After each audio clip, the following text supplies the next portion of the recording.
அகிலமெங்கும் உள்ள தமிழ் நேயர்கள் அனைவருக்கும் பரம்பரை ஜோதிடர் உங்கள் மனோ பாலாஜியின் அன்பான வணக்கம். ரிஷபராசியில் பிறந்த அன்பர்களுக்கு இந்த 2026 ஆகஸ்ட் மாதம், இந்த மாதத்தில் நவ கிரகங்களின் பெயர்ச்சிகளால் உங்களுடைய வாழ்க்கையில் ஏற்படக்கூடிய சில கடந்த காலங்களில் ஏற்பட்ட ஒரு மாறுதல் அப்படின்னா சில பாதிப்புகள், நம்மளுடைய தேவைக்கு ஏற்கக்கூடிய சில வாய்ப்புகளை நம்ம தேடி வந்திருப்போம். ஆனால் அதுக்கு உண்டான வாய்ப்புகள் சாதகமாக அமையல. நம்மளுடைய வேலை அது மட்டும் கிடையாது. குடும்பத்தில் சந்தோஷம் சார்ந்த விஷயங்கள், பண வரவு சார்ந்த விஷயங்கள், இதெல்லாமே நமக்கு இந்த ஆகஸ்ட் மாதத்தில் இந்த நவ கிரகங்களின் பெயர்ச்சிகளால் நமக்கு எப்பேற்பட்ட ஒரு மாற்றங்கள், எதிர்பார்ப்புகளை பூர்த்தி செய்யக்கூடிய அளவுக்கு சாதகமான காலமாக இருக்க போகுதா அப்படிங்கிறத பற்றி இந்த பதிவில் இப்போ நம்ம தெளிவாக பார்க்க போகிறோமுங்க. ஃபஸ்ட் டைம் பார்க்குறவங்களா இருந்தீங்கன்னா சப்ஸ்கிரைப் பண்ணி பெல் பட்டன் அழுத்தி ஆல் ஆப்ஷன் கொடுங்க. ஆனால் ரிஷபம் அருமையான ராசி, தனஸ்தான அதிபதி கொண்ட ராசி ரிஷபராசி. இந்த ரிஷபராசிக்காரரை பார்த்தோம்னு வச்சிங்களேன், எப்போவுமே பிடிவாத குணம் ரொம்ப ஜாஸ்தியாக இருக்கும். நான் சாதிக்கணும் நினச்சிட்டோம்னா சாதிக்காமல் விட மாட்டேன். உழைப்பு மேலே அதிகமாக நம்பிக்கை வச்சுருக்கக்கூடியவங்க யாருங்க? இந்த ரிஷபராசிக்காரர். அது மட்டும் கிடையாது, ஒருத்தர் மேலே அன்பு வச்சுட்டா அப்படியே அடிமையாக இருப்போம். பிடிக்காதவங்கள யார் சொன்னாலும் அவங்கள ஏற்றுக்க மாட்டோம். பிடிச்சவங்கள யார் சொன்னாலும் அவங்கள விட மாட்டோம். இதுதான் ரிஷபராசிக்காரருடைய தன்மை. ஆனால் எல்லாத்த விட பார்த்தோம்னாங்க, 10 பேர் மத்தியில் நம்ம கௌரவமாக வாழணும் அப்படிங்கிற குறிக்கோள், எவ்வளோ கஷ்டங்கள் வந்தாலும் சரி, நான் இப்படித்தான் வாழுவேன் அப்படின்னா எப்படி வேணாலும் வாழ்கிறத வாழ்க்கை கிடையாது. நாம் 4 பேர் மதிக்கிற அளவு வாழ்கிறது தான் வாழ்க்கை அப்படின்னு நினச்சி வாழ தெரிஞ்சவங்க கண்டிப்பாக இந்த ரிஷபராசிக்காரர். ஏன்னா எல்லா ஒரு நல்ல குணமும், நல்ல ஒரு சிந்தனையும், எல்லாத்தோட ஒரு கலை நயம் மிக்கவங்க. அதாவது ஒரு ரசிக்கக்கூடியவங்க. ஒரு ட்ரெஸ் எடுத்தால் கூட மற்றவங்க யோசிப்பாங்க, எந்த கடையில் எடுத்தீங்க, ஒரு பொருள் ஒரு வண்டி வாங்கினா பரவாயில்ல அருமையாக செலக்ட் பண்ணியிருக்கிறீங்களே அப்படின்னு சொல்லக்கூடிய அளவுக்கு ஒரு சிறப்பான மனிதர்கள் இந்த ரிஷபராசிக்காரர். ஆனால் ராசி சிறப்பு தான், ஆனால் நாம் பட்ட கஷ்டம் தான் ரொம்ப ஜாஸ்தியாக இருக்குது. ஏன்னா யார் மேலே நம்ம அன்பு வைக்கிறோமோ அவங்க என்ன பண்ணுவாங்கன்னா, நம்மக்கிட்ட நல்லா இருக்கிற வரைக்கும் இருந்துட்டு கடைசியில் ஒரு பெரிய இடைஞ்சலை கொடுத்துட்டு போயிடுவாங்க. சிலர் பார்த்தோம்னா பொருளாதாரத்தில் நம்மளை பாதாள குழியில் தள்ளி விட்டுட்டு போயிடுவாங்க நம்மளதை வாங்கிட்டு. சிலர் பார்த்தோம்னா இதுதான் நம்மளுடைய வாழ்க்கை, இவங்க தான் உண்மையான நட்பு, இவங்கள தான் பாசமானவங்க நம்ம நினச்சிருப்போம். கடைசியில் பார்த்தோம்னா அவங்க வேஷக்காரருங்கிறது நம்மளுக்கு ஒரு குறிப்பிட்ட காலகட்டத்தில் தெரிவிக்கிறது மட்டும் இல்லாமல் நம்மளை காயப்படுத்தி அதிலிருந்து நம்ம மீண்டு வர முடியாத அளவுக்கு நம்ம சிக்கலில் தள்ளி விட்டுருவாங்க. ஏன்னா நம்ம ரொம்ப ஒரு குழந்தைத்தனமான குணம். ஏன்னா உங்களுடைய ராசியில் சந்திர பகவான் உச்சம் அடைஞ்சிருப்பார். சந்திரங்கிறது அப்படி ஒரு ஃபால் மாதிரிங்க. பாசம் வைக்க தெரிஞ்சவங்க, எல்லார் மேலேயும் நேசம் வைக்கக்கூடியவங்க ஆச்சுங்களா. ஆனால் அப்பேற்பட்ட நமக்கு சிறு ஒரு சங்கடத்தை கூட தாங்கிக்க முடியாதவங்க. இதனால் பல கஷ்டங்களை கடந்து வந்திருக்கிறோம். ஆனால் கடவுள் புண்ணியத்தில் இந்த மாதம் எப்படி இருக்குது அப்படின்னு பார்க்கும்போதுங்க, உங்களுடைய ராசிக்கு 2ஆம் பாவகத்தில் செவ்வாய், அதாவது 7ஆம் அதிபதி, கலஸ்திரஸ்தானாதிபதி இல்லைங்களா செவ்வாய் பகவான், உங்களுக்கு 2ஆம் இடத்துல பெயர்ச்சியாகி பயணிப்பார். 2ஆம் இடங்கிறது தனஸ்தானம், அதே நேரத்தில் வாக்குஸ்தானமும் சரிங்களா. அப்போ இந்த வாக்குஸ்தானத்தில் சஞ்சாரம் பண்ணும்போது பேச்சு கவனம் சரிங்களா. குடும்பத்தில் கோபம் டென்ஷன் இருக்கக்கூடாது. பிடிச்சவங்க கிட்ட அதிகமான வாக்குவாதங்கள் இருக்கக்கூடாது. இந்த நேரத்தில் நம்ம ஒரு சங்கடம் பண்ணிட்டாங்க, உடனே போய் கேட்டுடணும் வேண்டாம், பொறுமையாக விட்டு வச்சு பார்த்து கேட்டுக்கலாமே.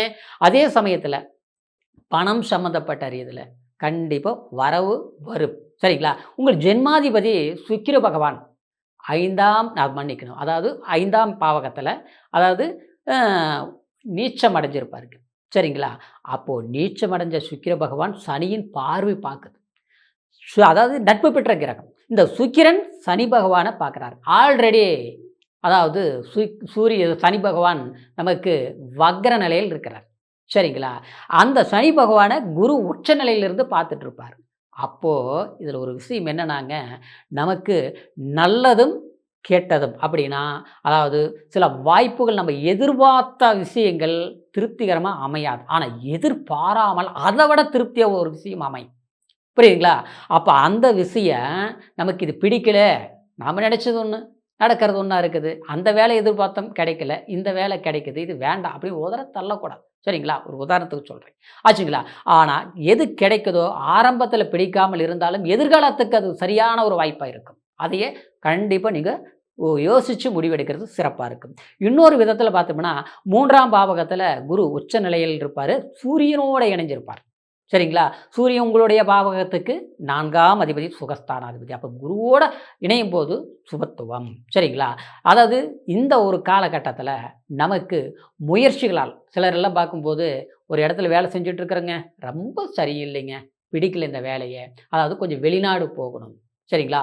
வெளியூர் போகணும், கடல் கடந்து போய், ஏன்னா குரு இருக்கக்கூடிய இடம் உங்களுக்கு இந்த மாதம் மட்டும் கிடையாது, அடுத்தது குறிப்பிட்ட காலகட்டம் வரைக்கும். அதாவது சந்திர பகவானுடைய வீடு உங்களுடைய ராசியில் அவர் உச்சமடைவார். சரிங்களா? நீங்கள் இடம் மாற்றங்கள் உங்களுக்கு அற்புதமான ஒரு முன்னேற்றத்தை கொடுக்கும். கண்டிப்பாக. அதாவது கஷ்டப்பட்டு நாம் எவ்வளோ ஒரு சிரமம் வந்தாலும் பரவாயில்ல பார்த்துடலாம் அப்படின்னு துணியிறவங்களுக்கு ஒரு வெற்றியின் ஒரு வழி. சரிங்களா? அது இந்த மாதத்தில் நீங்கள் எடுக்கக்கூடிய ஒரு முடிவு அது திடமான முடிவாக இருக்கும், அது சிறப்பான முடிவாக அது அமையும். ஆனால் அதே சமயத்தில் பார்த்துட்டோம்னா புதன் தனக்காரகணம், அதாவது 5ஆம் அதாவது அதிபதியும், அதாவது உங்களுடைய ராசிக்கு 2ஆம் இடத்துல, அதாவது ஒரு கணக்குக்கு பார்த்துட்டோம்னா ஒரு 5ஆம் தேதி ஆரம்ப காலத்தில் அதே இடத்துல ஆட்சி பலத்தோடு இருப்பார். அப்போ இந்த ஸ்தானத்தில் அந்த 5ஆம் தேதிக்கு பிறகு கடகத்துக்கு போய் இந்த 3 குரு சூரியனோட இணையும் போது உங்களுடைய அதாவது உபஜயஸ்தானம் அது. சரிங்களா? முயற்சி ஸ்தானம். அப்போது நமக்கு பிரயாணங்களால் நன்மைகள் ஏற்படுறதும், நம்மளுடைய முயற்சிகளால் சக்ஸஸ் பண்ணக்கூடிய ஒரு வாய்ப்புகளும், அதே மட்டும் இல்லாமல் விளையாட்டுத் துறையில் இருக்கிறவங்களுக்கு, கலைத்துறையில் இருக்கக்கூடியவங்களுக்கு கண்டிப்பாக ஒரு வெற்றியை அடையக்கூடிய ஒரு வாய்ப்புகள் கைகூடி வரும். அப்போ நம்ம என்ன செய்யணும்? இந்த நேரத்தில் சரியாக பயன்படுத்தணும். சரிங்களா? அடுத்தது 4ஆம் இடத்துல பார்த்தோம்னா கேது சஞ்சாரம் பண்ணிகிட்டு இருப்பார். இந்த கேது பகவான் 4ஆம் இடங்கிறது சுகஸ்தானம், அது சூரியனோட வீடு. அதாவது கிட்டத்தட்ட சமீப காலமாக பார்த்துட்டோம்னா ரிஷபராசி அன்பர்களுக்கு இரு மனசில் ஏதாவது ஒரு பிரச்சனைகள் வந்துட்டே இருக்கு. நம்ம உண்டு நம்ம வழிகிட்டு போயிட்டு இருக்கிறோம், சம்மந்தமில்லாத ஒரு பிரச்சனை வருது, தேவையில்லாத இடைஞ்சல் வருது, பணம் பார்த்தோம்னா வருமானம் வர்றது தெரியுது, ஆனால் எந்த பக்கம் போகுதுன்னு தெரிய மாட்டேங்குது. குறிப்பாக சொல்லப்போனால் மண்மனை சம்மந்தப்பட்டது, வீடு சார்ந்த விஷயம், ஒரு பூமி இருக்குது விற்கவே முடிய மாட்டேங்குது, ஒரு அது நல்ல ரேட்டுக்கு போகக்கூடிய ஒரு அருமையான ஒரு ப்ராப்பர்ட்டி பார்த்தோம்னா அது 10 ரூபாய்க்கு போக பொருள் நமக்கு இன்றைக்கி 7 ரூபா கேட்குறாங்க, 5 ரூபாய்க்கு கேட்குறாங்க. ஏதாவது ஒரு விஷயத்தில் முடிச்சிடலாம் பார்த்தோம்னா எல்லாம் நெருங்கி வருது, நம்மளால் அது முடிக்க முடிய மாட்டேங்குது. இப்படிங்கிற ஒரு சூழ்நிலைகள் எல்லாமே சமீப காலத்தில் ஏற்பட்டுட்டு உண்டு. ஆனால் இந்த சமயங்களில் நிச்சயமாக உங்களுக்கு சில முயற்சிகளால், அதாவது கொஞ்சம் சாதகமாக்கக்கூடிய ஒரு விரயங்கள் பண்ணக்கூடிய ஒரு காலகட்டத்தை தீர்மானிக்கும் போது அது சரியான ஒரு வழிங்கிறது உங்களுக்கு கண்டிப்பாக கிடைக்கும். சரிங்களா? அடுத்த ஸ்தானத்தில் பார்த்தோம்னா உங்களுக்கு 10ல் ஒரு பாவியாவது இருக்கணும்பாங்க. சரிங்களா? அப்போது 10ஆம் பாவகத்தில் ராகு சஞ்சாரம் பண்ணிகிட்டு இருக்கிறார். சரிங்களா? இன்னும் குறிப்பாக சொல்ல போனோம்னா அதாவது இரும்பு இயந்திரம், வண்டி, வாகனம், மோட்டார் சம்மந்தப்பட்டது, கெமிக்கல் சம்மந்தப்பட்டது, அது மட்டும் கிடையாது, அரசாங்க துறையில் இருக்கக்கூடியவங்களுக்கு ஒரு ட்ரான்ஸ்ஃபர் எதிர்பார்த்துட்ருக்குறோம். சரிங்களா? இல்லையா ஒரு பதவி உயர்வு எதிர்பார்த்துட்ருக்குறோம். ஆனால் நமக்கு வர வேண்டியது பார்த்தா அடுத்தவங்களுக்கு போகுது, ஆனால் நமக்கு கிடைக்க மாட்டேங்குது. நேற்று வந்தவங்களுக்கு கிடைக்கக்கூடிய ஒரு மதிப்பும் மரியாதையும் அங்கீகாரம் நமக்கு கிடைக்க மாட்டேங்குது. இது கவர்மெண்ட் உத்தியோகமாக இருந்தாலும் சரி, பிரைவேட் சம்மந்தப்பட்ட வேலையில் இருக்கக்கூடியவங்களாக இருந்தாலும் சரி, சுய தொழிலே செஞ்சுட்டு இருக்கணும் கூட நம்ம அற்புதமாக வேலை செய்கிறோம். 10 பேரில் 50 பேர் வச்சு வேலை செஞ்சுட்ருக்கோம். இன்றைக்கி பார்த்தா 10 பேர் வச்சு சமாளிக்க முடியல, வர்றவங்க பார்த்தா நேற்று இருந்த மாதிரி இன்றைக்கி இல்லை. இந்த மாதிரி ஒரு போராட்டமான ஒரு சூழ்நிலையை சந்திக்கிறவங்களுக்கு கண்டிப்பாக ஒரு மனசுக்கு ஒரு ரிலாக்ஸ் அப்படிங்கிற மாதிரி ஒரு மாற்றங்களை அடையக்கூடிய அப்படின்னா ஒரு நல்ல சாதகமான ஒரு வாய்ப்புகள் கூடி வரும். அப்படின்னா பிரச்சனைக்குரிய பிரச்சனைகள் குறையும் அப்படிங்கிறது தான் இது உண்மை. அடுத்தது சுப விஷயங்கள் செய்யலாமா? சிலருக்கு திருமணமே தள்ளி தள்ளி போயிட்டு இருக்குது. இந்த மாதம் ஆயிரும், அடுத்த மாதம் ஆயிரும், எல்லாமே பார்க்குறவங்க சொல்கிறாங்க. ஒன்று ஜாதகம் நல்லா இருந்தா பொருத்தம் இல்லை, பொருத்தமெல்லாம் நல்லா இருந்தால் கடைசி வீட்டில் பார்த்தா பொண்ணு பிடிக்கல, இல்லை மாப்பிள்ளை பிடிக்கல, எல்லாம் பிடிச்சுன்னா எல்லாம் ஓகே ஆகிற கண்டிஷனில் பார்த்தோம்னா சிலதெல்லாம் ஓகேவா ஆயிடுச்சு. ஆனால் கடைசி நேரத்தில் எப்படி தான் போச்சுன்னு தெரியல, தள்ளி போயிடுச்சு, ஒத்து வராமல் முடிஞ்சு போச்சு, அடுத்தது மறுபடியும் புதுசாக பார்க்குற மாதிரி இருக்குது அப்படிங்கிறது சிலருக்குலாம் ரொம்ப ஒரு வெறுப்பில் இருப்பாங்க. சரிங்களா? இது ஒன்று பண்ணிட்டா போதும், இது ஒன்று நடந்துட்டால் போதும் அப்படின்ட்டு எதிர்பார்க்கக்கூடியவங்களுக்கு தள்ளி தள்ளி போன ஒரு திருமண சுப விஷயங்கள் கண்டிப்பாக இந்த மாதத்தில் சில அதாவது தகவல்கள் வரும். அப்படின்னா, அதாவது அருமையான இடத்துல ஒரு மாப்பிள்ளை இருக்கு. அருமையான இடத்துல ஒரு பொண்ணு இருக்கு. இந்த ஜாதகத்த இணைச்சு வைக்கக்கூடிய ஒரு வாய்ப்புகள் இருக்கு. அப்படின்னு ஒரு ஃபிக்ஸ் பண்ணக்கூடிய ஒரு டைம் ஏற்படும். சரிங்களா? அப்படின்னா, முடிவு எடுக்கக்கூடிய ஒரு காலம் ஏற்பட போகக்கூடிய ஒரு வாய்ப்புகளா இருக்கும். அதே சமயத்துல சிலருக்கு வாழ்க்கையில திருமணம் பண்ண பிறகு குடும்பத்துல சில பிரச்சனைகள். அப்படின்னா, அதாவது கணவன், மனைவி நல்லா வாழ்ந்துட்டு இருந்தோம். திடீர்னு பார்த்தோம்னா, பிடிக்காத ஒரு சூழ்நிலை ஆயிப்போச்சு. சிலருக்கெல்லாம் டைவர்ஸே ஆனா போதும் அப்படிங்கிற அளவுக்கு எல்லாமே பண்ணிட்டு இருப்பாங்க. சரிங்களா? பிரச்சனைகள் உருவாக்கிட்டு இருப்பாங்க. ஆனா, நம்ப 4 பேருக்கு மத்தியில கௌரவமா வாழணும்னு நெனச்சா, ஏதோ மனசு மாறுமா? இந்த பிரச்சனை சுமூகமா தீர்வுக்கு வழிக்கு வருமா? அப்படின்ட்டு போராடிட்டு இருப்பீங்க.